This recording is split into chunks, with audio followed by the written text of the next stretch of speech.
بسم اللہ الرحمن الرحیم۔ پرویز مشرف پر دوسرا پروگرام تعلیم کے حوالے سے، چونکہ میں استاد ہوں اور تعلیم کے اندر جو تباہی مچائی 2003 سے لے کر 2023 تک، اس کو میں نے بغور دیکھا، اپنے اوپر جھیلا اور نسل کو بگڑتے ہوئے، تباہ ہوتے ہوئے دیکھا، تو اس لیے میں صرف اپنے شعبے تک محدود رہوں گا، اور اپنے شعبے سے باہر بھی بہت کچھ ہم دیکھتے ہیں مشرف کے بارے میں، جو اس نے تباہی پھیلائی ہے، جس کا خمیازہ ہم آج بھگت رہے ہیں۔ اس پر بھی میں بات کرنا چاہوں تو کر سکتا ہوں، لیکن میں اپنے شعبے تک زیادہ تر محدود رہوں گا، باقی بھی باتیں میں کروں گا انشاءاللہ۔ دوسرا جو ظلم کیا وہ پرویز الہی، جو پنجاب کا وزیر اعلیٰ مشرف کا جو پروردہ ہے، اس کے ذریعے سے کروایا۔ یہ 2007 کی بات ہے، میں government higher secondary school Tibba Sultanpur میں تھا، ضلع وہاڑی میں۔ تو 2007 میں، اس سے پہلے جو وزیر اعلیٰ تھے پنجاب کے، آج جو وزیر اعظم ہیں شہباز شریف، انہوں نے بھی غیر ملکی امداد سے جو انگلش ٹیچر بھرتی کرنا شروع کیے تھے اسکولوں میں، کہ جن اسکولوں میں انگلش ٹیچر بھرتی کیے تھے ان میں پھر انگریزی پہلی جماعت سے منصوبہ تھا، انگریزی پہلی جماعت سے شروع کرنے کا، اور ساتھ ساتھ پھر انگریزی پڑھانے والے استاد بھی وہاں تعینات کرتے تھے۔ یہ بھی سامراجی منصوبہ ہی تھا، ورنہ قیام پاکستان سے پہلے تک بھی اور بعد تک، اب تک 2003 سے کچھ پہلے تک، یہ چھٹی جماعت سے انگریزی شروع ہوتی تھی، اور بچہ کچھ بڑا ہو جاتا تھا، بڑا ہو کے ہولڈر سے کے ساتھ بڑی اے بی سی، چھوٹی اے بی سی سیکھتا تھا، اور وہ زیادہ اچھے طریقے سے انگریزی سیکھ پاتا تھا۔ جو آج کے لوگ سیکھتے ہیں ان سے زیادہ اچھی انگریزی تھی ان لوگوں کی، تو وہ چھٹی جماعت سے شروع ہوتی تھی۔ مگر یہ انگلش ٹیچر کیے تقریباً 50% اسکولوں میں پنجاب میں انگلش ٹیچر بھرتی کر چکے تھے، اور باقی 50% کے قریب کوئی تھوڑا بہت اوپر نیچے بھی ہو جائے تو میں معذرت خواہ ہوں، لیکن سارے اسکولوں میں انگلش ٹیچر نہیں تھے بھرتی کیے گئے۔ ہمارے ہاں کیا ہوا کہ میں جو چشمدید گواہ ہوں جس کا،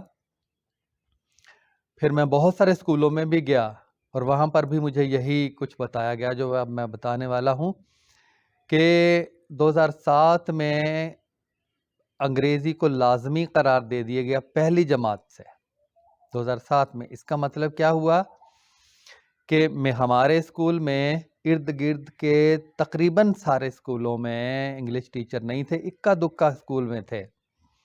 جو بچے پڑھ کے آئے وہاں سے 5 جماعتیں پڑھ کے آئے ہیں، وہ بغیر انگریزی کے پڑھ کے آئے ہیں، اور ان کو کتاب دے دی گئی ہے جب آئے ہیں پڑھنے کے لیے، ان کو چھٹا سٹیپ انگریزی کا دیا گیا ہے پڑھنے کے لیے، تمام اسکولوں کو۔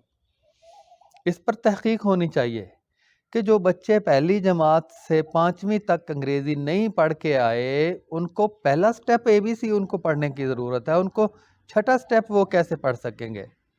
تو بچوں نے پڑھا، گھر گھر ٹیوشنیں پڑھنے کے لیے جاتے رہے، جس کی روٹی پوری نہیں ہوئی وہ بھی ٹیوشن پڑھنے کے لیے مجبور کر دیا گیا۔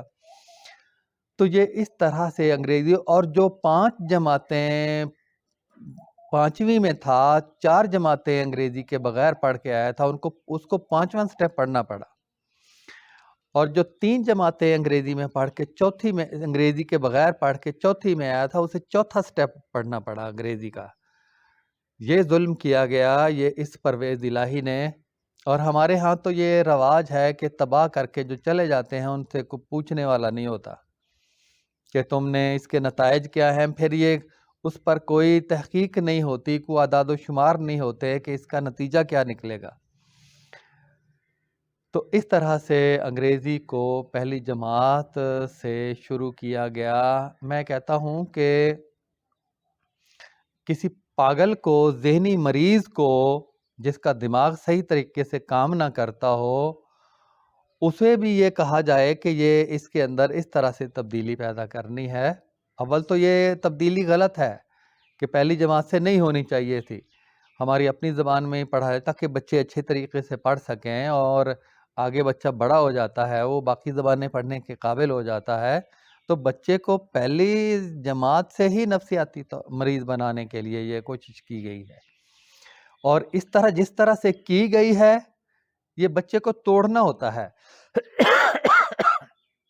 آپ کسی بچے کو بدلنا چاہیں نا، تو اس پر آپ کو کام کرنا پڑے گا، آہستہ آہستہ آہستہ آہستہ مرحلہ وار اس میں آپ تبدیلی پیدا کریں گے. یہ کیا کہ یکدم ایسی تبدیلی پیدا کر دینی جو بچے کرنے کے کر سکتے نہیں ہیں. کسی بھی تعلیم و تعلم کے میں جو بھی تبدیلیاں ہیں، ان کے سارے اصولوں کے یہ خلاف ہے. ذہنی سطح کو سامنے رکھتے ہوئے، زمینی حقائق کو سامنے رکھتے ہوئے، یہ سب کچھ سامنے رکھتے ہوئے پھر آپ تبدیلی کر سکتے ہیں، اور وہ بھی سارے ماحول کو مد نظر رکھتے ہوئے. لیکن یہ کیا ہوا کہ جو پڑھ کے نہیں آئے ہیں، ان کو آپ نے چھٹا سٹیپ پڑھنے کے لیے دے دیا گیا ہے. یہ کو پاگل آدمی بھی ایسا نہیں کرتا. اس کو پکڑ کے، اس پروردہ شخص کو پکڑ کے بھی پھانسی دینی چاہیے. اس پر تحقیق ہونی چاہیے. اس پر بھی میں کہتا ہوں اعداد و شمار اکٹھے ہونے چاہیے، اور اس پر بھی تحقیق ہونی چاہیے. اگر تو میں جھوٹ بول رہا ہوں تو میں پھانسی کی سزا مجھے دی جانی چاہیے. اگر حقیقتاً ایسا ہوا ہے اور ہوا ہے تو اس شخص کو سزا ملنی چاہیے. اور جو مر گیا ہے اس کے بارے میں تو میں بات کرنا چاہ رہا ہوں کہ اسے پھانسی کی سزا ہونی چاہیے تھی. یہ سارے لوگ، یہ اس وقت جتنے بھی برسر اقتدار لوگ آئے ہیں، یہ ایسے ٹولے سے تعلق رکھتے تھے کہ یہ سامراجی، ان کے ساتھ پرویز الہی کے ساتھ جو امریکی وفود ہیں، برطانوی وفود ہیں، وہ آ کر براہ راست ملتے رہے ہیں. وہ لالچ بھی، اور وہ کیا کہتے ہیں، گاجر بھی، اور ساتھ لالچ بھی، ساتھ پیسے بھی، جوتا بھی، گاجر بھی اور جوتا بھی، ان حربوں کے ساتھ جو ہے انہوں نے یہ سارا کچھ تبدیل کیا ہے.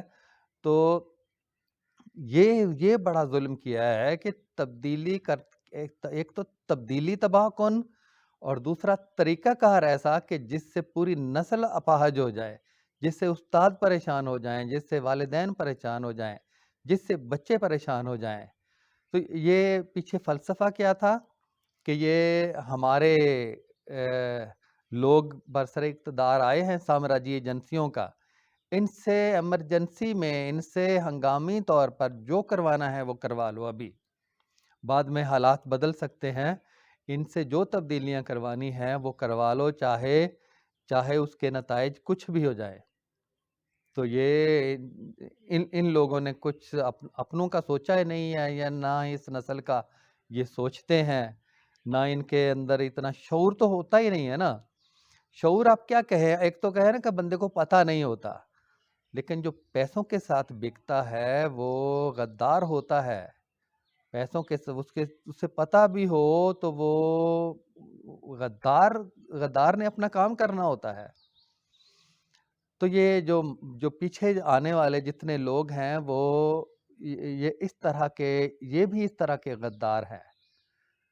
تو یہ دوسری بات تھی جو میں ذکر کرنا چاہتا تھا. انشاءاللہ بہت ساری چیزیں اس کے